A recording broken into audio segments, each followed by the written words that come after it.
Guys, hope you're having a good night. I don't know how, but I almost forgot to read this book again. Okay, so before I start reading, tomorrow night I do want to go live because, well, for one, it's Halloween. And, well, I haven't been live this whole month. I can't believe Halloween's already here and it's over. Anyways, so I'd like to go live tomorrow night.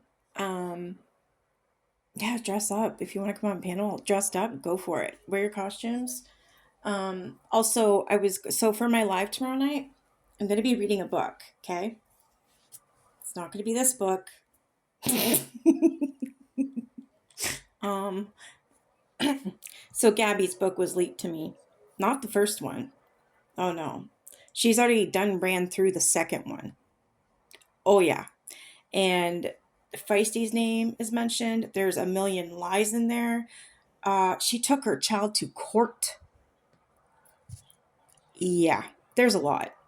There's a lot. So I thought, well, hell, why not read all 100 million chapters? No, I'm just joking. I don't know how many chapters. It looks like a lot.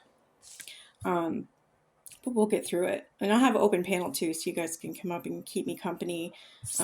Maybe I'll send you some. You can read some for me. But yeah, this is gonna be fun. Hmm.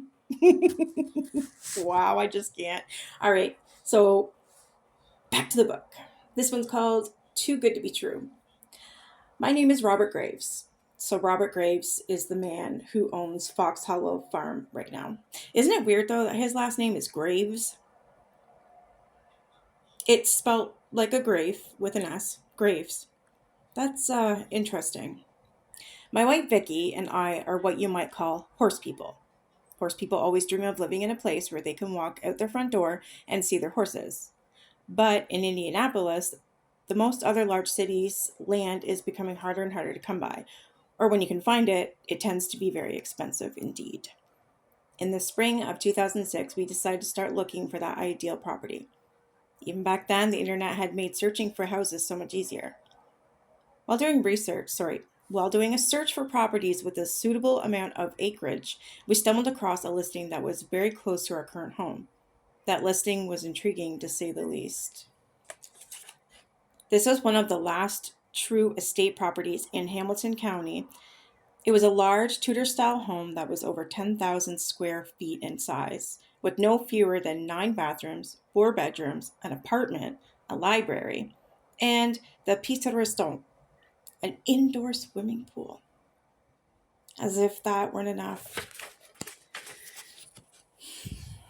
It also included 2 horse stables and a spacious 4,000 square foot garage. To top it all off, this place was only 6 miles from our present home. We loved the sound of the place. Then came the kicker. It was expensive. But the asking price of 2.8 million didn't come close to what the property ought to be worth in actuality. For what the buyer would be getting, the price tag was suspiciously cheap. I called Andy, a friend and a realtor, and asked if he could arrange a showing. He said he would look into it and let me know as soon as possible. Andy called back in a short order and said that he could set it up right away. The following day, Vicky, I, and our sons, Michael and William, all met at the listed address in Carmel. A large sign at the entrance declared to be Fox Hollow Farm. The particular area of Hamilton County lay just north of the city of Carmel and about 12 miles north of Indianapolis. Carmel was voted one of the best places to live in the United States, and it was easy to see why. It had great schools, great neighborhoods, and great quality of life overall. The address at which we arrived was on a road that was surrounded by a large horse farm owned by prominent Indiana families. Fox Hollow Farm sat in the middle of their horse farm. The first thing we noticed was that the property had a long, winding driveway that disappeared well away from the street. A sturdy metal gate, securely chained shut, barred the entrance to the driveway. Andy had dutifully obtained a key from the listing realtor and cheerfully opened the gate for us.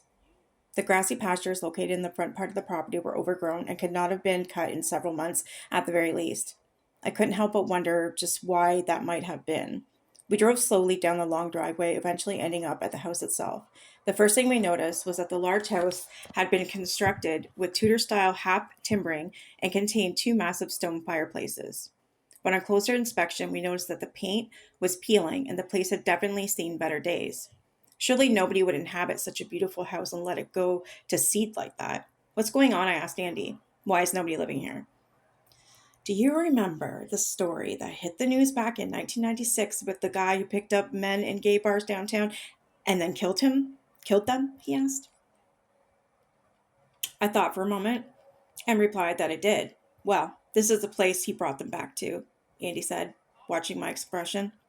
My first reaction was to look at Vicky and suggest that perhaps we should just leave right away. Fortunately, my wife is made of sterner stuff. We're here now, Rob, she said. We might as well take a look around. I agreed wholeheartedly and told Andy that we'd see what the place had to offer. The front door had a lockbox mounted on it with the key inside. After opening the large oak door, we stepped into the entryway. The house was completely devoid of furniture, and there was a musty organic odor that smelled suspiciously like animal waste. Turned out that the raccoons had taken up residence in the attic, and worse still, some of the drywall on the upper floors was actually collapsing. I was thinking that this was already too stark so far. Nevertheless, we pressed on. Looking around a little more, we were impressed by the beautiful woodwork. The home was clearly very well built. We learned that it had been built in 1977 by a doctor and his wife. She had wanted to live in Tudor-style home on Indianapolis' historic North Meridian Street, and her husband had told her that he would build her one on the land that they had just purchased. When we spoke to her a few months after our visit to Fox Hollow, she told us that the money was no object when it came to building the place. She had hired the best builder in central Indiana and spared no expense whatsoever in the construction of her dream home. The chandeliers had been imported from Venice, Italy. Fireplace mantels were all antique. The owners had custom-made stained glass windows commissioned to match some 300-year-old glass she had purchased for a large window in the study. The study itself was made from solid oak paneling that took a number of highly skilled carpenters over 2 months to craft. The house itself and the various outbuildings on the property had 3/4-inch shake roofs put on. When all was said and done, the total cost in 1997 to build Fox Hollow Farm was over $1 million. The doctor and his family lived in the house very happily for 11 years. Sorry, didn't mean to do that. As my family and I walked around the house, we could not help but think about the home's infamous past. The condition of the house was fair, but it was obvious that it would require a significant amount of time and money in order to bring it back to some semblance of its former glory. Thanking Andy for his time, we left and went home. There was a great deal for us to discuss as a family. The first question we had to ask ourselves was, can we actually stand to live there? Does the history of the place bother us enough to keep us from purchasing the new home? Then there was the matter of the upkeep required for such a large estate property. With 18.5 acres of grass to mow and over 2 miles of horse fence to be maintained, the time commitment required on a weekly basis would be significant, to say the least. Did we really want that kind of a headache? The last and probably the most important issue was the money. The asking price was in line with the property in that area with the house of its size. Of course, the history, resulting in what realtors sometimes like to describe as stigmatized or psychologically impacted property, had surely hurt the market value. In fact, this was demonstratively true because the house had sat empty for the past 5 years.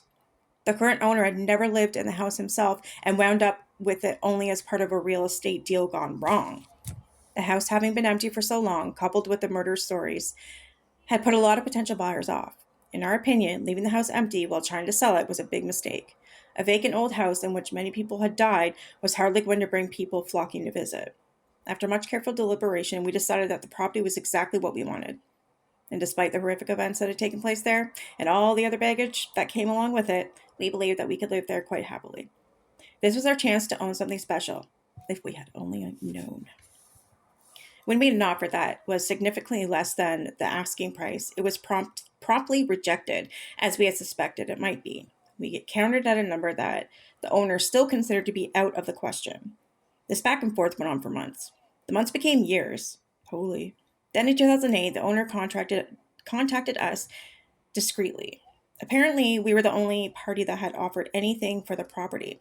After some negotiation, we finally arrived at a price that meant we would not get hurt financially if we had to unload the property quickly. It was a valuation only a little above what the land itself would be worth. The owner had accepted.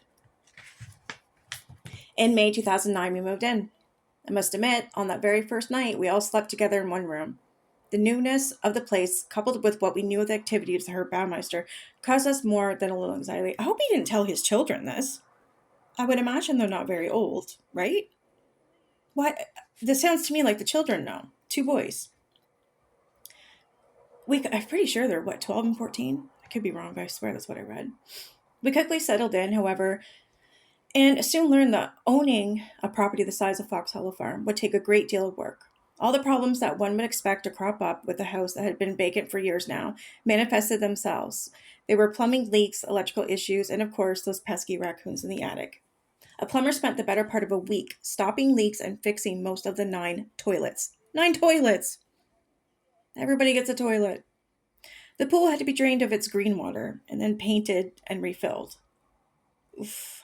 The lawn was nearly 4 feet tall and had more weeds than it did grass. The family of raccoons that were calling the attic home had to be humanely evicted by a wildlife relocation expert.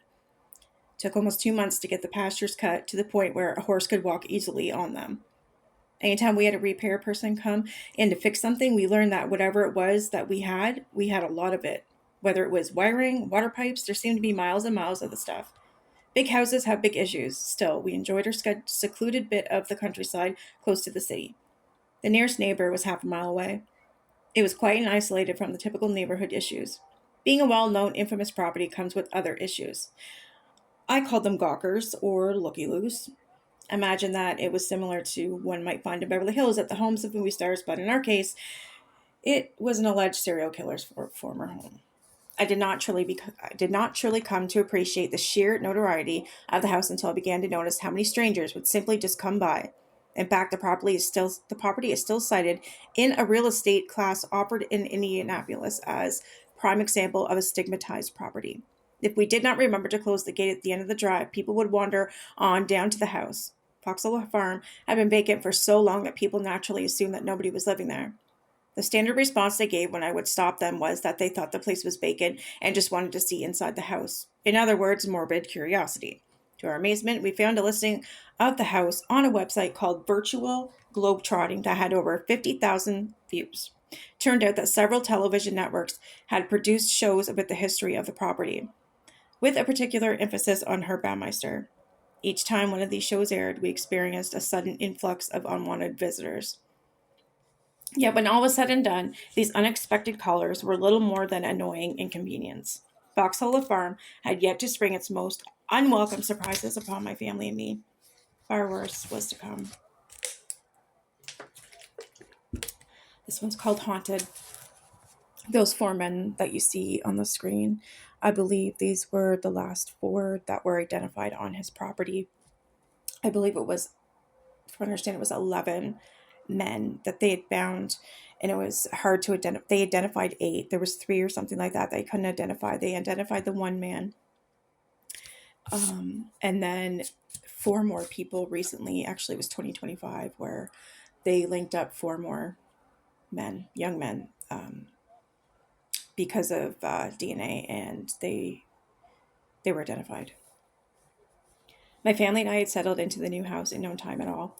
At first, there was no indication that anything might be wrong. Our boys enjoyed running around the woods and swimming in the pool.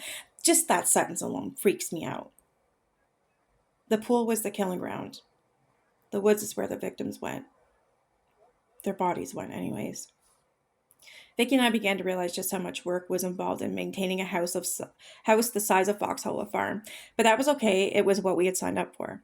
Then, for no apparent reason, everything changed. Vicki was down. Oh, this must be the famous part with the vacuum. Betcha. Vicki was down in the swimming pool room working on the household chores one morning. The boys had tracked in some dirt and gravel from outside, so she was using the vacuum cleaner to clean it up. Immersed in the task at hand, she was taken by surprise when the vacuum suddenly switched off itself. Looking across the room, she could see that the plug was no longer in the socket. I was lying just a couple of inches away from the extension cord that it had been plugged into. Thinking that she had reached the maximum range on the power flex and inadvertently pulled it from the outlet, she went over to plug it back in again, then went back to her vacuuming. The vacuum died again. With an irritated sigh, Vicki plugged the cord back in again. This time, the plug was sitting more than a foot away from the extension's cable socket, and she could see that the power cable on the vacuum was still slack. There was no way that she had managed to pull it out of that socket. What in the world was going on? Vicky's a scientist by profession. Before she came to live at Foxhole Farm, she wasn't one to talk about ghosts and spirits. But try as she might, she was unable to come up with a rational explanation for what had just happened. As so many tend to do, she shrugged it off as being just one of those things and went back to finishing the vacuuming. Moments later, the power cable flew out from the outlet as though it had been given a forceful tug by some kind of invisible force. Vicky was looking right at it when it happened. To say that it startled her would be an understatement. She was being confronted with some kind of phenomenon that absolutely defied explanation. As if that weren't enough, she sensed the presence of something unseen in the room with her. It felt like someone was there, she told me afterward. I got the strong sense that this invisible someone didn't want me to be there with them. Unbeknownst to either of us, Vicky had just had her first encounter with the ghosts of Boxhole Farm. It would not be the last. Several months after moving into Foxhole Farm, I learned that a coworker named Joe LeBlanc was in need of a new place to live. Having a lot of extra space in the house, which happened to include an apartment suited above the garage, I suggested he take a look to see if it met his requirements. The rooms were roughly 1,200 square feet in size and consist of a bedroom, a kitchen, and an ensuite bathroom. They can be accessed from the inside, the main part of the house itself, but in order to give everyone concerned a little more privacy, could also be entered from outdoors by means of a wooden staircase that ran up the side of the building. Joe came to take a look at it, and to his great delight, he thought that it would work out just fine. I felt duty bound to warn Joe about the history of the property and was happy to find that it really did not seem to bother him a great deal. In fact, he seemed to embrace the idea of living at such an infamous place. Now, the real reason why Joe was asked to go there, he wasn't looking anywhere to live. It was he was always late to work, and he worked for Robert Graves, and Robert had enough of this man being late all the time because he lived so far away from his job that he was just always late. So he thought the perfect thing would be to ask him to move into the apartment on his property. So we did. Joe moved in about a month later. We helped him move his stuff, carrying his things up the stairs to the apartment that would become his new home. He had quite a few belongings, and hauling it all up there was hard work. Everybody was glad when the last box had been moved and we could call the job done. Now, all that remained was for Joe to unpack his things. Before I continue, this man, Joe, that lived in the apartment, I believe, from what I know about the stories, he received the worst of the haunting. He did. Hold on. Okay. On that first night, Joe experienced a very vivid dream, though perhaps it could more accurately be called a nightmare. In it, he was running desperately through the woods, compelled by an overriding sense of fear, a compulsion to run for his life. He was convinced that something was chasing him, something that was both extremely bad and very dangerous, though he couldn't see who or what it was. Nevertheless, all of his instincts told him to flee, and when Joe awoke, sitting bolt upright in bed, his body was still in fight or flight mode. He leapt out of bed and ran, still half asleep, slamming his head into the door frame. Now, that is the first type of nightmare this man's ever had. And I already know why he's having it, which I'm assuming you guys will know too. Because that's what the victims did. They had to run from this man, this monster. Joe fell to the ground, his head throbbing with pain, and lay there for a moment, trying to gather himself. He had never, ever had a nightmare that intense in his entire life. What had he been running from? Joe hadn't any idea. Perhaps he reasoned the stories that Vicky and I had told him about what her Baumeister had done at the farm had somehow gotten to him and had triggered something in his sleeping mind. Even then, coming to full wakefulness and lying on the carpet with his heart pounding in his chest, Joe felt the urge to run away. If he had known what else was to come, he may well have done just that. Taking care of a house on the grounds the size of Foxhole Farm reminded me of the old Navy saying about painting a ship. You start at the front and work your way aft. By the time your painting brush reaches the back of the ship, you need to start all over again from the front. I was working at the top of the ladder one afternoon when I heard Vicky's car pull into the driveway. Glad she was home from work, I climbed down, put down the can of paint that I had been using to recoat a part of the house, and waved her over to come see my handiwork. It was a bright and sunny day with very clear air and good visibility. A far cry from the stereotypical dark and stormy night of so many ghost stories. Vicky stood there politely listening to me talk about which parts of the house I painted. I didn't realize it until afterward, but partway through, she became distracted. Something had caught her eye. Off in the woods to this side of the house. It's crazy. I know every move. I know it's the red shirt guy. That's how much I've never read this book before, but I've watched a lot on her Baumeister. As she described the sighting to me a few moments later, Vicky at first thought we had a trespasser on the grounds. She had seen the figure of a young man in a bright red shirt and denim jeans walking through the woods without an apparent care in the world. It looked as if he was taking an afternoon stroll. The man's back was to Vicky, so she couldn't make out his face. Just as she was about to call out and ask the man what on earth he thought he was doing, it suddenly dawned on her that most of his legs were missing. From the thighs down, there was nothing but empty air. She was looking at a ghost. Before she could say anything, the apparition vanished right in front of her eyes. One of the slight drawbacks about living in a place like Fox Hollow Farm is we tend to attract more than our fair share of unwanted visitors, usually in the form of serial killer enthusiasts who want to visit the scene of the crime to see it for themselves. Vicky and I take such things very seriously and have very low threshold for calling the police when we catch trespassers on our property. Uncomfortable with the thought of a stranger wandering around the woods behind her home, I headed straight for the spot where Vicky had seen the young man disappear. Perhaps he had just vanished into the trees and greenery, I reasoned, rather than literally disappeared in thin air. Vicky's eyes might have been playing tricks on her at the end of a long day and tiring day at work. So I searched the woods all the way out to the fence line at the edge of the property. Nobody was to be found, least of all a man in a bright red t-shirt. Looks like you might have seen a ghost, I shrugged, only halfway kidding. Vicky looked troubled, and rightfully so. With her scientific background, she had a hard time believing in the things that went bump in the night. So did I, for that matter. But Fox Hollow Farm changed all that for both of us, as it would go on to do for so many other people over the years, and still does to this day. I know what I saw, Vicky insisted, as we made our way back to the house. She was trying to process the sighting, to come up with a non-paranormal explanation for seeing a nearly legless figure disappear in plain sight in broad daylight. She was at a loss to explain it away. So was I. That was only the first sighting. There would be others. It was the end of Joe's first week living at Fox Hollow Farm. In the apartment's kitchen, he had just finished eating dinner and was standing at the sink washing the dishes. Somebody knocked at the door. Fearing it was Vicky or I, he called out that he would be there in just a second and grabbed a dish towel to dry his hands. The knocking grew louder and more insistent. I said I'll be right there, Joe hollered, from his comfortable spot on the floor in the living room. Fred the dog. Yeah, his dog's name is Fred. I thought that was so cute. Fred the dog sat up suddenly. All the hackles rose along his spine, and Fred let out a low, menacing growl, his eyes never leaving the door.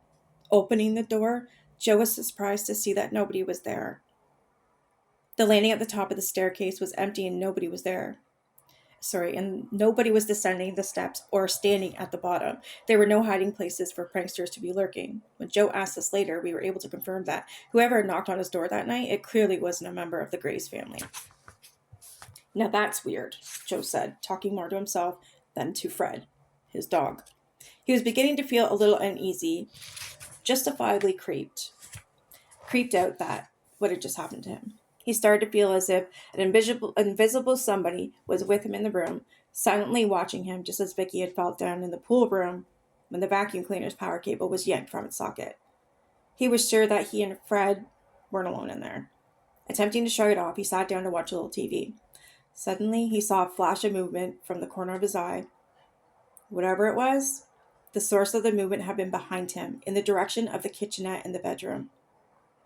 Fighting to overcome the sense of growing dread, Joe decided he had to get to the bottom of this. Although it was the last thing he really wanted to do, he got to his feet and went back there to investigate. Nobody was there.